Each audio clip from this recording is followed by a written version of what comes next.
नमस्कार दोस्तों, स्वागत है आपका हमारे चैनल पर, जहां हम आपको बताते हैं उन महान हस्तियों की कहानियां जिन्होंने भारत की तस्वीर और तकदीर बदल दी। आज हम बात करेंगे एक ऐसे महामानव की जिनकी वजह से भारत को मिला अपना संविधान, जिनकी वजह से समाज के दबे कुचले वर्ग को मिली पहचान और अधिकार। जी हाँ दोस्तों, हम बात कर रहे हैं भारत रत्न डॉक्टर भीमराव रामजी अंबेडकर की। तो चलिए जानते हैं अंबेडकर ने भारत के लिए क्या किया, दलितों के लिए क्या किया और आजादी के बाद उनका योगदान क्या रहा। अंबेडकर का भारत के लिए योगदान। डॉक्टर अंबेडकर सिर्फ दलितों के नेता नहीं थे, बल्कि पूरे भारत के निर्माता थे। वे भारतीय संविधान के जनक, फादर ऑफ इंडियन कॉन्स्टिट्यूशन कहे जाते हैं। संविधान सभा में उन्हें ड्राफ्टिंग कमेटी का चेयरमैन बनाया गया था। उन्होंने संविधान में समानता, स्वतंत्रता और बंधुता, इक्वालिटी, लिबर्टी, फ्रैटर्निटी के सिद्धांत डाले।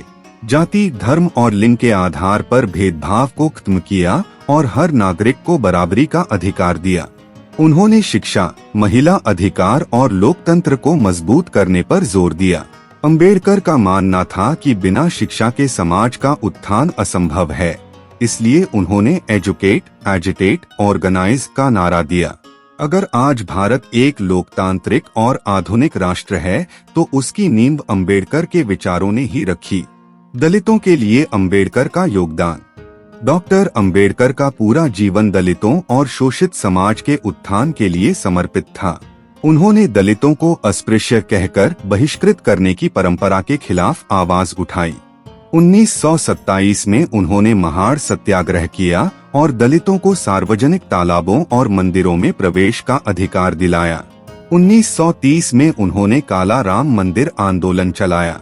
उन्होंने दलित समाज को आत्मसम्मान और शिक्षा अपनाने के लिए प्रेरित किया।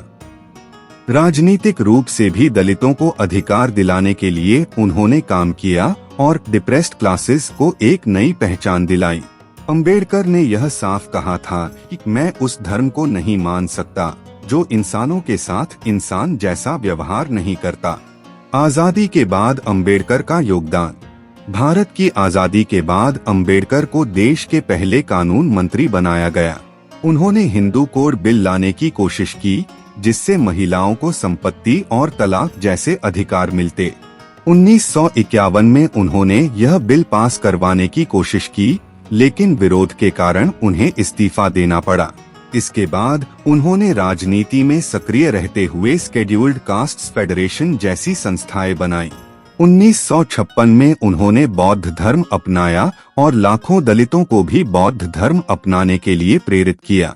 यह कदम सिर्फ धार्मिक परिवर्तन नहीं था, बल्कि सामाजिक क्रांति थी। डॉक्टर अंबेडकर की विरासत।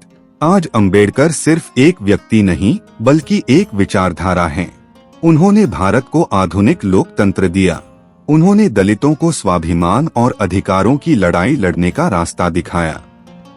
और सबसे बड़ी बात, उन्होंने यह साबित किया कि अगर शिक्षा और संघर्ष हो तो कोई भी इंसान दुनिया बदल सकता है। दोस्तों, डॉक्टर भीमराव अंबेडकर ने भारत और समाज के लिए जितना किया, उसे कुछ शब्दों में बताना आसान नहीं है।